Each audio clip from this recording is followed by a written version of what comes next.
Welcome to my English channel Proloy da study and I am Proloy Das with you. তো বন্ধুরা, আজকের এই ক্লাসটি তোমাদের জন্য খুব গুরুত্বপূর্ণ হতে চলছে। বিশেষ করে তোমরা যারা ইংরেজির বেসিক স্টেজটাকে অতিক্রম করে ঠিক সেকেন্ড স্টেজে এসে পড়েছো, তাদের জন্য আজকের এই ক্লাসটি খুবই গুরুত্বপূর্ণ। আর তোমরা যারা আজকের এই ক্লাসে নতুন, তাদের উদ্দেশ্যে বলবো তোমরা অবশ্যই ধারাবাহিকভাবে আমার যে আগের ক্লাসগুলো ছিল সেই ক্লাসগুলো দেখে আসবে, অন্যথায় আজকের এই ক্লাসটি বুঝতে তোমাদের পক্ষে একটু অসুবিধা হবে। তো আজকের এই ক্লাসে যে বিষয়টা নিয়ে আলোচনা করব, হ্যাভিং বিন। আমরা সেন্টেন্সের মধ্যে কখন হ্যাভিং বিন ব্যবহার করব। তো এই হ্যাভিং বিনকে তোমরা বিভিন্ন সময় ব্যবহার করে দেখে থাকবে যে বিভিন্ন ইংরেজি পত্রপত্রিকা এবং বইপত্রে এই হ্যাভিং বিন ব্যবহার করা হয়ে থাকে। এই হ্যাভিং বিনের ব্যবহার যদি তোমরা ঠিকঠাক না জানো, তাহলে তোমাদের পক্ষে কখনোই ফ্লুয়েন্টলি ইংরেজি বলা সম্ভব নয়।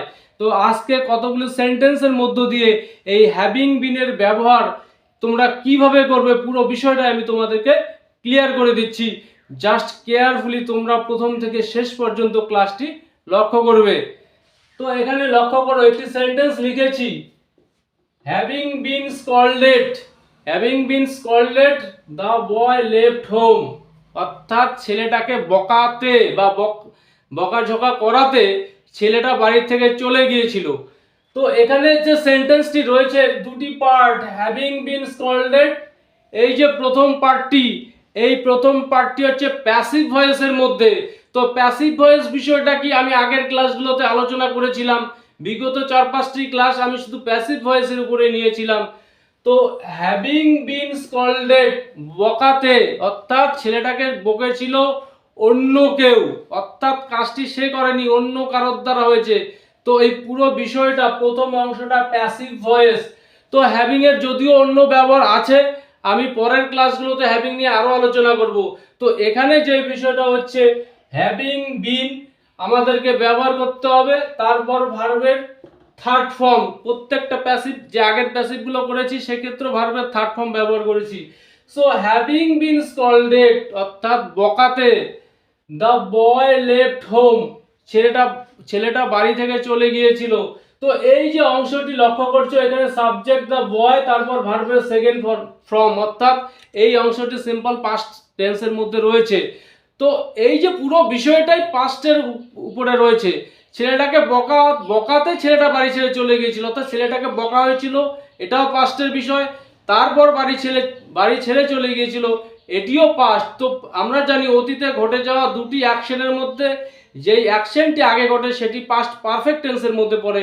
বাট যেহেতু সেন্টেন্সটা প্যাসিভ ভয়েস, এখানে আমরা পাস্ট পারফেক্ট টেন্সে হ্যাড ব্যবহার করে থাকি, কিন্তু যেহেতু এখানে পার্টিসিপল ইউজ করা হয়েছে, ভার্বের সঙ্গে আইএনজি অ্যাড করা হয়েছে। আমরা জানি ভার্বের সঙ্গে আইএনজি একমাত্র ভার্বের মেইন ফর্মের সঙ্গে হয়ে থাকে, হ্যাডের সঙ্গে নয়। যেহেতু হ্যাভ এবং হ্যাডের মধ্যে হ্যাভটা হচ্ছে ভার্বের মেইন ফর্ম, সো এখানে হ্যাভের সঙ্গে আইএনজি অ্যাড করা হয়েছে। হ্যাভিং বিন স্কল্ডেড, বকাতে, দ্য বয় লেফট হোম, ছেলেটা বাড়ি থেকে চলে গিয়েছিল। বোঝা গেল? নেক্সট সেন্টেন্সগুলি লক্ষ্য করো, তো বিষয়টা আরো ক্লিয়ার হয়ে যাবে। Having been informed the news, অর্থাৎ খবরটা তাকে জানানোতে।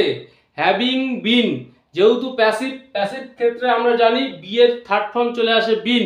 হ্যাভিং বিন, তারপর ইনফর্মড, হ্যাভিং বিন ইনফর্ম মানে জানানো, এই ভার্বের third form informed.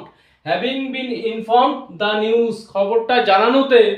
The president left the meeting, president meeting ছেড়ে চলে গিয়েছিলেন, অর্থাৎ কোনো একটি খবর তাকে জানানো হয়েছিল কারোর দ্বারা, অর্থাৎ এই খবরটা যে তাকে পৌঁছানো, তাকে জানানোটা অন্য কারোর মাধ্যম হয়েছিল, অর্থাৎ এই অংশটাও প্যাসিভ ভয়েস।